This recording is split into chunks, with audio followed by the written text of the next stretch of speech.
नमस्कार प्यारे दोस्तों, स्वागत है आपका हमारे YouTube चैनल एग्ज़ाम पेपर पर। दोस्तों इस सेशन में बात करने वाले हैं जो भी प्रीवियस ईयर के क्वेश्चन हैं जो ग्रुप डी में एनटीपीसी में आए हुए हैं, ठीक है, वो उनके बारे में बात करेंगे। जो ऑब्जेक्टिव टाइप में दोस्तों बताते चलें, साथ ही साथ आप नोटबुक भी बनाते चलें, जिससे ऐसा होगा इन प्रश्नों के साथ में आपको कुछ एक्स्ट्रा फैक्ट भी बताए जाएंगे जो इम्पोर्टेंट हैं, ठीक है, मोस्ट इम्पोर्टेंट हैं, वो भी बताए जाएंगे, वो भी एग्जाम में आए हुए हैं। तो वो भी आप अपनी नोटबुक में लिखते चले, जिससे आपको रिवीजन करने में प्रॉब्लम नहीं होगी। ठीक है दोस्तों, तो स्टार्ट करते हैं। आज का जो पहला जो क्वेश्चन है वो है, वेदों की ओर चलो किसने कहा था? Option A Raja Ram Mohan Roy, option B Dayanand Saraswati, option C Vivekananda, option D Ramakrishna Mission. तो इसका दोस्तों राइट आंसर होगा वो होगा दयानंद सरस्वती। तो दोस्तों साथ ही साथ बताते चलें कि दयानंद सरस्वती जी ने भी आर्य समाज की स्थापना की थी, ठीक है, और राजा राम मोहन राय का भी समाज में बहुत बड़ा योगदान रहा है। इन्होंने सती प्रथा का विरोध किया था, उसे समाप्त करवाया था, उनके प्रयास से समाप्त हुआ था। ये दोस्तों लॉर्ड विलियम बेंटिक थे, ठीक है, उनके काल में हुआ था, लॉर्ड विलियम बेंटिक के समय में। और विवेकानंद विवेकानंद जी के बारे में दोस्तों बात करें तो इनके बारे में काफ़ी फैक्ट है, इंपॉर्टेंट फैक्ट है कि इनके जो गुरु थे वो रामकृष्ण परमहंस जी थे। नेक्स्ट दोस्तों जो क्वेश्चन है वो है, कांग्रेस ने कब पहली बार भारत की स्वतंत्रता का प्रस्ताव पारित किया था? Option A 1927, option B 1915, option C 1942, option D 1935। इसका दोस्तों राइट आंसर होगा वो होगा आपका 1927। दोस्तों 1927 के बारे में कुछ बात करें, कुछ इंपॉर्टेंट फैक्ट के बारे में बात करें तो दोस्तों भारत वन अधिनियम जो लागू हुआ था, ठीक है, वो 1927 में लागू हुआ था। और मद्रास में कांग्रेस का जो अधिवेशन हुआ था वो भी 1927 में हुआ था, जिसमें साइमन कमीशन का विरोध किया गया था, ठीक है। और 1915 के बारे में दोस्तों बात करें तो 1915 में भारत रक्षा अधिनियम, ठीक है, 1915 में भारत रक्षा अधिनियम बनाया गया था, ठीक है। और ये तो दोस्तों काफ़ी इंपॉर्टेंट है, 1942 पूछा भी जाता है कि 1942 में जो भारत छोड़ो आंदोलन गांधी जी ने चलाया था अगस्त 1942 में, ठीक है, क्विट इंडिया मूवमेंट जो गांधी जी ने चलाया था, कब चलाया था? 1942 में। 1935 के बारे में दोस्तों फैक्ट की बात करें तो एक इम्पोर्टेंट फैक्ट है जो आपके संविधान में भी है ये, कि भारत में सर्वप्रथम 1935 का जो अधिनियम है वो है कि भारत में सर्वप्रथम संघीय शासन प्रणाली की नींव रखी गई थी, ठीक है। इसमें संघ की दो इकाइयाँ थीं, एक तो दोस्तों इनमें देसी रियासतें थीं और दूसरी ब्रिटिश भारतीय प्रांत थे, ठीक है। तो ब्रिटिश भारत के प्रांत थे वो थे, और देसी रियायतें थीं, रियासतें थी, ठीक है। तो ये फैक्ट नोट भी करते चले अपनी नोटबुक में साथ साथ, ठीक है। नेक्स्ट दोस्तों जो क्वेश्चन है वो है, अंग्रेजी शासनकाल में भारत छोड़ो मांग कब की गई थी? ठीक है, कब की गई थी दोस्तों? अभी बताया है 1942 में। पर 1942 में इसमें दोस्तों मंथ पूछा है, ठीक, कौन सा मंथ में है? तो अगस्त 1942 में, ठीक है। गांधी जी ने क्विट इंडिया मूवमेंट चलाया था, वो कब चलाया था? अगस्त 1942 में। महात्मा गांधी दक्षिण अफ्रीका से भारत किस वर्ष लौटे थे? काफ़ी इम्पोर्टेंट प्रश्न है दोस्तों। जो गांधी जी थे वो अफ्रीका से किस वर्ष लौटे थे? 1915, 1917, 1916 और 1918, ठीक है। तो जो राइट आंसर होगा दोस्तों इसका वो होगा आपका 1915। दोस्तों आपको साथ ही साथ बताते चलें कि गांधी जी जब अफ्रीका से लौट कर आए थे तो भारत में उन्होंने काफ़ी मूवमेंट चलाए थे, ठीक है। जैसे चंपारण सत्याग्रह हो गया, आपका खेड़ा आंदोलन हो गया, खिलाफत आंदोलन, असहयोग आंदोलन, नमक सत्याग्रह और क्विट इंडिया मूवमेंट। इसकी दोस्तों एक ट्रिक बनाई है, ठीक है। तो चंपारण सत्याग्रह था वो 1917 में चला था, ठीक है, बिहार के चंपारण में चला था। खेड़ा आंदोलन था वो 1918 में। खिलाफत आंदोलन था दोस्तों वो आपका 1919 में। और असहयोग आंदोलन था वो दोस्तों आपको 1920 में चला था, ठीक है। और दोस्त ये तो काफ़ी फेमस दोस्तों नमक सत्याग्रह जो आंदोलन है नमक सत्याग्रह वो आपको पता होगा कि गांधी जी अहमदाबाद से दांडी तक पैदल यात्रा की थी, ठीक है। वो 1930 में चला था। क्विट इंडिया मूवमेंट 1942 में, ठीक है। तो कुछ इम्पोर्टेंट ये गांधी जी के आंदोलन हैं, ठीक है, ये आप अपनी नोटबुक में नोट करते चलें साथ ही साथ। नेक्स्ट दोस्तों है क्वेश्चन है कि 1565 में कौन सा प्रसिद्ध युद्ध हुआ था, ठीक है। 1565 में कौन सा प्रसिद्ध युद्ध हुआ था? ऑप्शन ए पानीपत का प्रथम युद्ध, ऑप्शन बी खानवा का युद्ध, ऑप्शन सी तालीकोटा का युद्ध, ऑप्शन डी पानीपत का दूसरा युद्ध। तो इसका दोस्तों जो राइट आंसर होगा वो होगा आपका सी, ठीक है, तालीकोटा का युद्ध। आपको दोस्तों पता होगा ये पानीपत का पहला युद्ध हुआ था, वो 1526 में हुआ। पानीपत के कुल 3 युद्ध हुए थे, ठीक है। पानीपत का प्रथम युद्ध, दूसरा युद्ध और तीसरा युद्ध, 3 युद्ध हुए थे। जो पानीपत का पहला युद्ध हुआ था दोस्तों, वो आपका बाबर और इब्राहिम लोदी के बीच में हुआ था। ये 1526 में, आप नोट करते चलें कब हुआ था, 1526 में, ठीक है, 1526 में, ठीक है। 1526 में किसके बीच हुआ था? बाबर और इब्राहिम लोदी के बीच में, जिसमें आपका बाबर जीत गया था, ठीक है। और पानीपत का दोस्तों दूसरा युद्ध हुआ था, वो आपका हुआ था 1556 में, अकबर और हेमू के बीच में हुआ था, ठीक है, इसमें अकबर जीत गया था। और तीसरा जो युद्ध हुआ था वो 1761 में हुआ था, पानीपत का तीसरा युद्ध, जो मराठा सदाशिव भाव और आपके अहमद शाह अब्दाली इनके बीच हुआ था।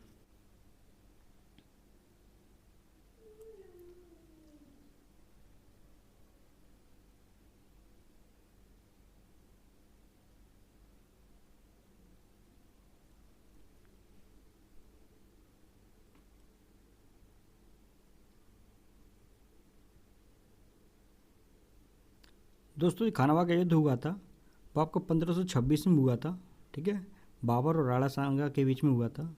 और तालीकोटा का युद्ध हुआ था वो 1565 में हुआ था, वो विजयनगर साम्राज्य और दक्कन के जो सल्तनत थे दोस्तों, दक्षिण भारत में हुआ था। ये युद्ध हुआ था दक्षिण भारत में, युद्ध हुआ था। तो विजयनगर साम्राज्य और दिल्ली के दक्कन सल्तनतों के बीच में ये युद्ध हुआ था, ठीक है दोस्तों। इसका राइट आंसर होगा वो होगा तालीकोटा का युद्ध। नेक्स्ट दोस्तों ये क्वेश्चन है वो है पित्त रस को कौन स्रावित करता है? नंबर ए यकृत लीवर, फेफड़ा, हृदय या फिर अग्न्याशय। तो कौन स्रावित करता है दोस्तों? लीवर, ठीक है। पित्त जो होता है उसको कौन सीक्रेट करता है, स्रावित करता है? लीवर, ठीक है। तो पित्त रस होता है स्टोर कहाँ होता है? पित्ताशय में, जो पाचन क्रिया में काफ़ी अहम भूमिका निभाता है, ठीक है दोस्तों। साथ ही साथ बताते चलें कि शरीर की सबसे बड़ी बाह्यस्रावी ग्रंथि कौन सी है? लीवर, ठीक है। और सबसे छोटी अंतःस्रावी ग्रंथि कौन सी दोस्तों? पीनियल ग्रंथि होती है, जो आपके चावल के दाने जितने बराबर होती है, ये आपके मस्तिष्क में होती है दोस्तों, ठीक है। ये फैक्ट हैं, आप नोट करते चलें, ठीक है। और सबसे बड़ी अंतःस्रावी ग्रंथि होती है वो होती है दोस्तों थायराइड, जो आप गले में होती है। और अग्न्याशय दोस्तों ऐसी ग्रंथि होती है जो बाह्यस्रावी भी होती है और अंतःस्रावी भी होती है, ठीक है। इसे मिक्स ग्लैंड भी कहते हैं, ठीक है, मिश्रित ग्रंथि भी कहते हैं, ठीक है दोस्तों। तो ये नोट करते चलें। नेक्स्ट दोस्तों जो क्वेश्चन है वो है किस वायसराय की हत्या उसके शासनकाल में कर दी गई थी? नंबर ए है Lord John Lawrence, number B Lord Northbrook, option C Lord Dufferin, option D Lord Mayo, ठीक है। तो 4 आंसर हैं दोस्तों, किस वायसराय की हत्या कर दी गई थी। तो दोस्तों जो इसका जो राइट आंसर होगा वो आपका होगा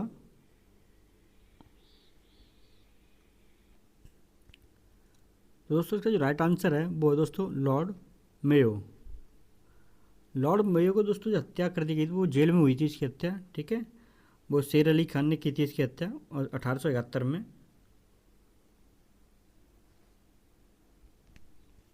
दोस्तों लॉर्ड मेयो ने 1871 में इम्पोर्टेंट काम भी किया था, वो भारत की पहली जनगणना भी इन्होंने करवाई थी 1871 में, ठीक है। तो नेक्स्ट दोस्तों जो क्वेश्चन है वो है विटामिन ई का रासायनिक नाम क्या है? रेटिनॉल, बायोटीन, टेकोफेरॉल या फिर एस्कर्बिक एसिड। तो इसका दोस्तों जो राइट आंसर होगा वो आपका होगा टेकोफेरॉल, दोस्तों रेटिनॉल होता है वो विटामिन ए का रासायनिक नाम होता है, ठीक है।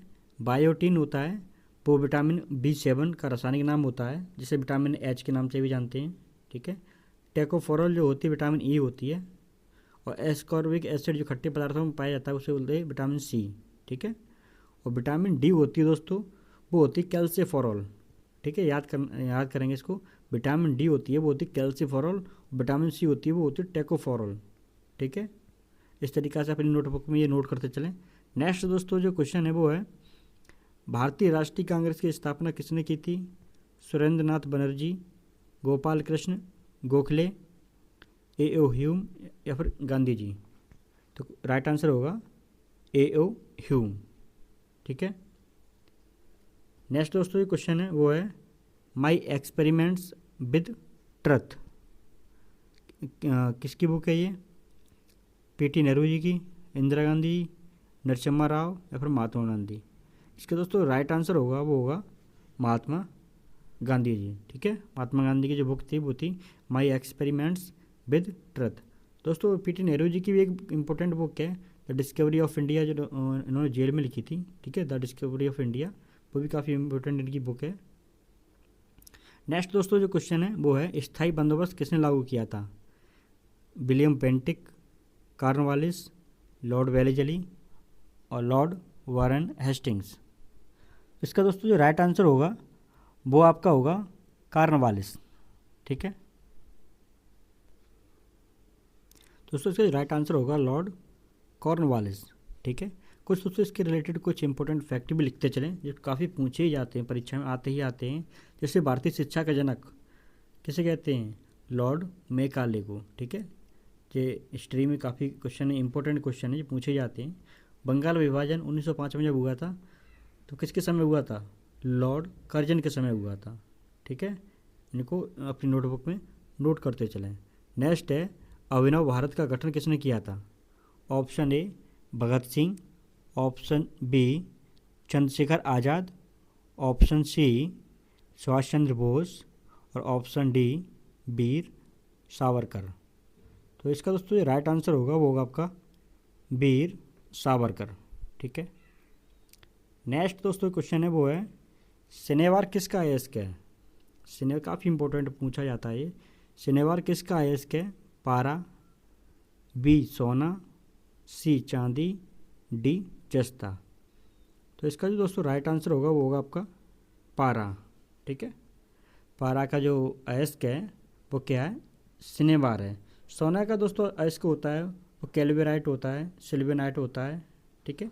ऐसे चांदी का जो अयस्क होता है वो अर्जेंटाइट होता है, ठीक है। आपके हॉर्न सिल्वर ये भी चांदी का अयस्क है। और चांदी का अयस्क दोस्तों जिंक ब्लेड है, वो चांदी का अयस्क है, ठीक है। नेक्स्ट दोस्तों क्वेश्चन वो है, प्रशांत महासागर और अटलांटिक महासागर को कौन सी नहर जोड़ती है? काफ़ी इंपॉर्टेंट क्वेश्चन है, ठीक है दोस्तों। तो प्रशांत महासागर और अटलांटिक महासागर को कौन सी नहर जोड़ती है? Option A Suez canal, Suez नहर, बी कील नहर, सी ऑप्शन सी है जो सू नहर, ऑप्शन डी पनामा नहर। तो इसका दोस्तों जो राइट आंसर होगा वो आपका पनामा नहर होगा, ठीक है दोस्तों। ये भी कराए जाएंगे, थ्योरी से भी कराए जाएंगे, ठीक है। आपकी क्लास होंगी थ्योरी से भी होंगी, डिटेल में ही बताई जाएंगी, पर यहाँ पर आप नोट करते चलें। तो सुएज कैनाल है वो आपके भूमध्य सागर को लाल सागर से जोड़ती है, जो मिस्र से होकर आती है, ठीक है। वो आपको बताया जाएगा, या आप अभी नोट करते चलें। जो सुएज कैनाल है, सुएज नहर है, वो भूमध्य सागर को लाल सागर से जोड़ती है। जो कील नहर है दोस्तों वो आपके उत्तरी सागर को बाल्टिक सागर दोस्तों आपको ये आपके यूरोप में, ठीक है, जो बाल्टिक देश हैं, लिथुआनिया, लाटविया, ठीक है, तो वहाँ पर हैं, ऊपर जाकर के ये यूरोप में है, कंट्री हैं, ठीक है। तो यहाँ पर बाल्टिक जो कील नहर है वो कहाँ? उत्तरी सागर और बाल्टिक सागर को जोड़ती है, ठीक है। तो नेक्स्ट दोस्तों जो क्वेश्चन है वो है, भारतवर्ष का सर्वप्रथम किसान आंदोलन था। भारत का सर्वप्रथम किसान आंदोलन था, ठीक है, कौन सा था? Option A Champaran, option D Bardoli, option D Begu, option D Bijolia. तो इसका दोस्तों राइट आंसर होगा वो होगा आपका चंपारण। ये बिहार के चंपारण में हुआ था दोस्तों, ठीक है। ये दोस्तों किसान आंदोलन है, ये आपके जो ब्रिटिश लोगों ने जो आए थे ईस्ट इंडिया कंपनी के जो थे वायसराय थे या फिर गवर्नर थे, उन्होंने जो एक्स्ट्रा वो लगाया था, कर लगाया था, टैक्स लगाया था, उसको कम करने के लिए एक किसान आंदोलन हुए थे। ठीक है, तो बारदोली ये आपके गुजरात के बारडोली में हुआ था। ठीक है, बेगू बिजोलिया ये आपके राजस्थान में हुए थे। ठीक है, आंदोलन। नेक्स्ट दोस्तों जो क्वेश्चन है वो है स्वतंत्रता संग्राम के लिए सबसे कम आयु के शहीद थे सुखदेव, भगत सिंह, अशफाक उल्ला खां या फिर खुदीराम बोस। तो इसका दोस्तों राइट आंसर होगा वो होगा आपका खुदीराम बोस।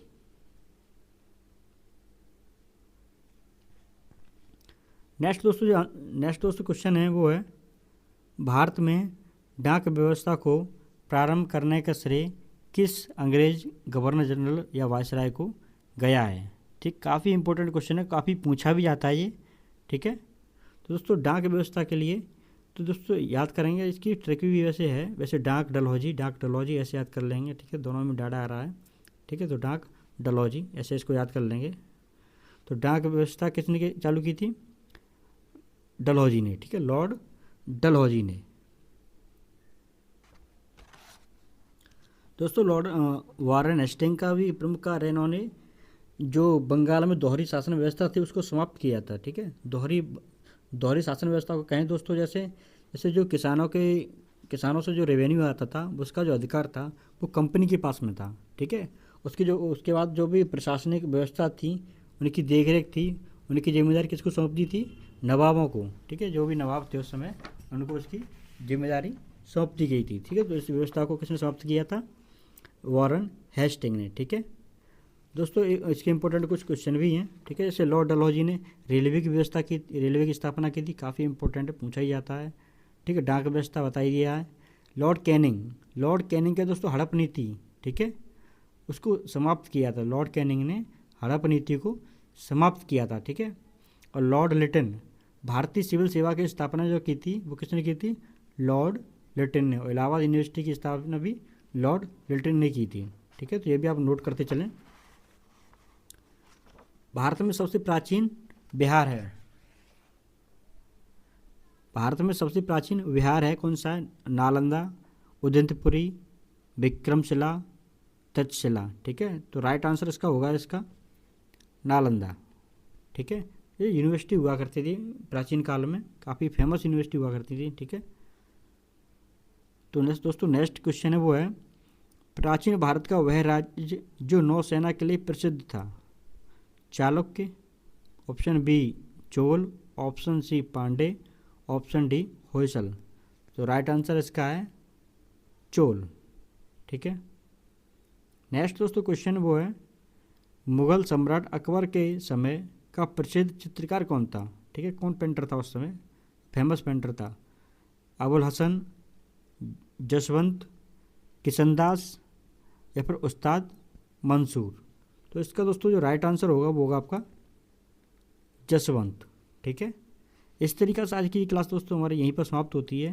अगर दोस्तों आपको ये हमारी क्लास अच्छी लगी हो तो आप हमारे चैनल को शेयर करें, सब्सक्राइब करें और लाइक करना न भूलें। धन्यवाद।